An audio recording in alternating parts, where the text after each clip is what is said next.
Hey everybody, it's me, your friend Lagboot, back again. I just wanted to say thanks. I've got a great video for you today. We're going to be talking about a brand new game that just came out. It's an open world survival game called Deadside.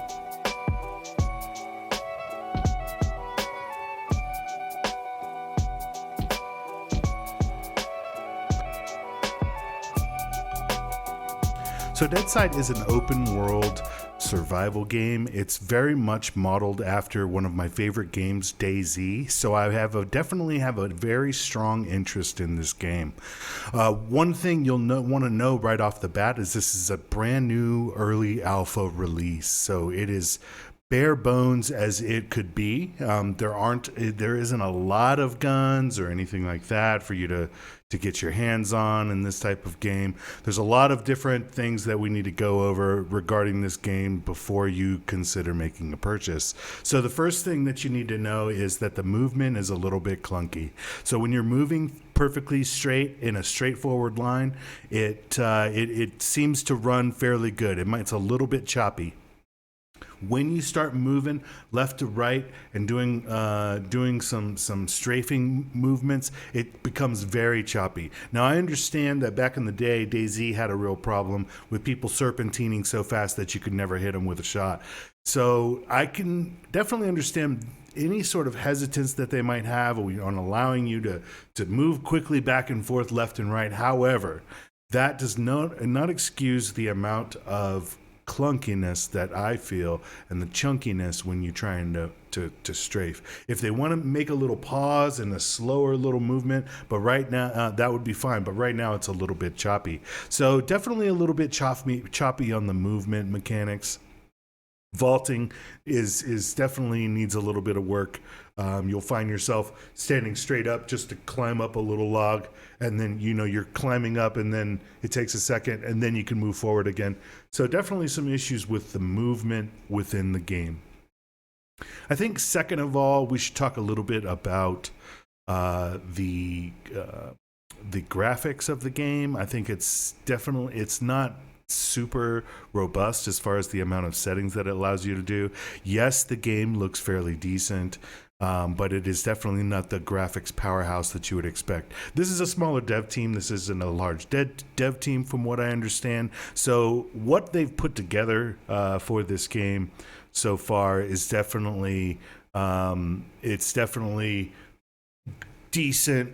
The woods look great. Definitely look great. Character models, and they don't look so hot, I don't think.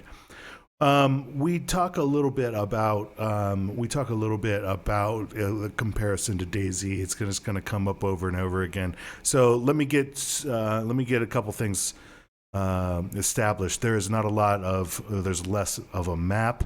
There are no creatures for you to hunt or kill. As of right now, there is no cooking. The crafting is very limited. Right now, you can only craft a bag, but that seems to be like they've got the crafting mechanics down for what they're very similar to DayZ, by the way. They do already have the ability for you to open cans of food, eat them while walking, that type of thing. There is not a requirement to reload your mags like in DayZ. You just grab a gun, you grab the bullets, and it's automatically loaded. Pressing R will reload your weapons. I believe that the gunplay leaves a little bit to be desired.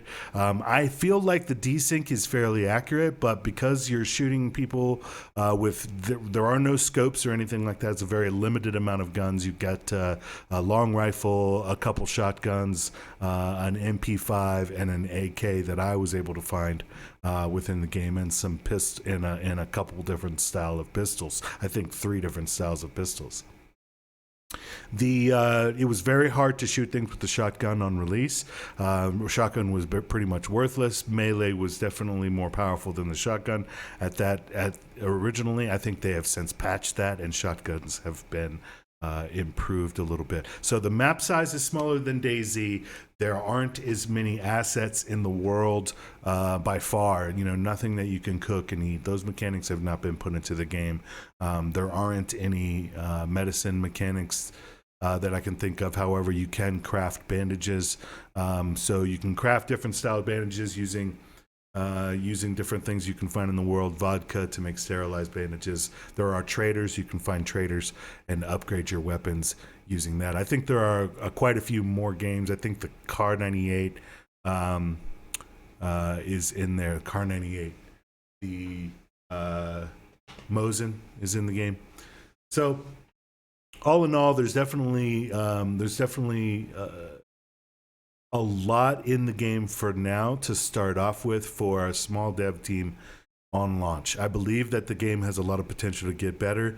I don't know about whether it will ever be a DayZ killer, but if it continues to add a lot of content, then I think that they'll go really well. They'll compete really well in that market. So it's an interesting thing. There are no zombies in this one. These are AI that shoot you, by the way. So that's something that's definitely different than other open world survival games. All in all, I would say as of right now, I would say I would hold off on investing in this game. Once you get a little bit more word that it is evolved and it's got more mechanics put in, and that they've straightened out some of the issues with the damage of the weapons and stuff like that, I believe it's probably a game to hold off on for now. But you're definitely going to see some great potential there, possibly in the future, if they release cooking and these updates and maybe make the map a little bit bigger and make the experience a little bit more dramatic. I turned on horror music soundtrack while I was playing it just to add a little bit more drama, and it definitely did that. It was much more interesting to play it with a little bit of ambient horror sounds in the background. So that's my review of Deadside. It seems like it's a game that has a lot of potential right now. I think it's probably best to hold off on this one. That would be my recommendation, and possibly purchase it in the future once you see that more has been released for the game. Thank you so much for watching my review. I stream Mondays, Tuesdays, and Wednesdays on Twitch. You can find my Twitch channel in the link in the description. I also have a website called sadgamers.com. You can click the link on the homepage to join the Discord community. Thank you so much for your support. I will see you in the next video. Like and subscribe if you like this. Comment down below if you disagree with me about the game. Thank you so much. See you in the next one.